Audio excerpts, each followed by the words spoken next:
So I came to the United States of America, beautiful country, in 1958. So I came with my MICA, my green card, which I got through my sister. She got me a job as a porter, meaning I was supposed to be cleaning and sweeping some offices in the factory. So I worked on the factory, and I was sweeping floors, mopping floors, and doing all the cleaning for about 3.5 years. It was a very hard time for me because it was very strange coming to this country without knowing how to speak English. I had only a few words that I can remember, like taxi and take me home, and that's how I got from the airport to my sister's house. I talked to the driver with my very few words, and luckily he took me to where I wanted to go. Well, we have no choice. I have no choice because my sister used to live in Chicago, and when she helped me to bring me to the States, she was living in Chicago, so I was following her, and I came to live with her. Okay, so why did she come with her? Prior to that, one of my aunts, she was living in Chicago, so my sister came to live with her. We are from Tamaulipas, Mexico, and then we went to Monterrey, Mexico to live there. Then my dad fixed all the papers for us. So my sister, me, and my two sisters and me, we came like citizenship. It's like Americans. We don't have any nickel, nothing. You came as documented U.S. citizens. Yeah. She came in legal. Legal, everybody. So everybody came to Chicago because my dad was working here in Chicago. So we didn't want to come, but my dad said we have to go, and we have to go, and we came. What did he do? We started just going to school. We didn't work. We came in 1959 in April, and we went to school. And then we went to work. We started working in a factory, and then started going to school in the night to learn English.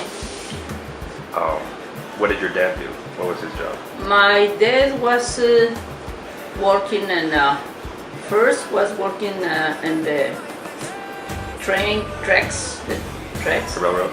Yeah, the railroad. And then after that he worked in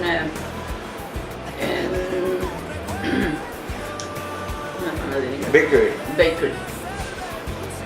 For a long time he worked there. And then he started working with me in the factory. And he retired from there. We live in a neighborhood that was mostly Latins.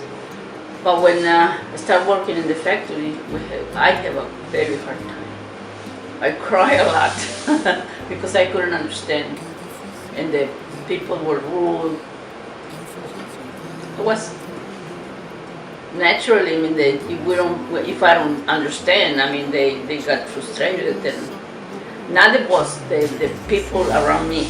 No, the bosses were real nice with me and were very patient with me, and they like how I work, so I'll stay there for a while. Until I got married, I started working there. They were nasty. They told me, bad words or something. Some of them I didn't understand what they were. But the lady that was working with, she was so mad with them, and she was trying to protect me, and was a white lady, very nice lady. So I didn't have any problem because from that time she was with me all the time.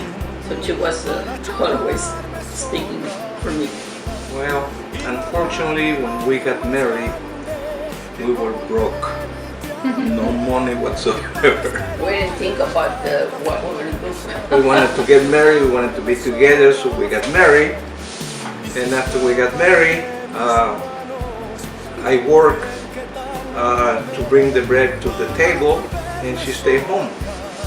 And I was working 2 jobs to keep up with the expenses. Going to school, I had my regular job, I had a part-time job, but I was able to make enough money to live well.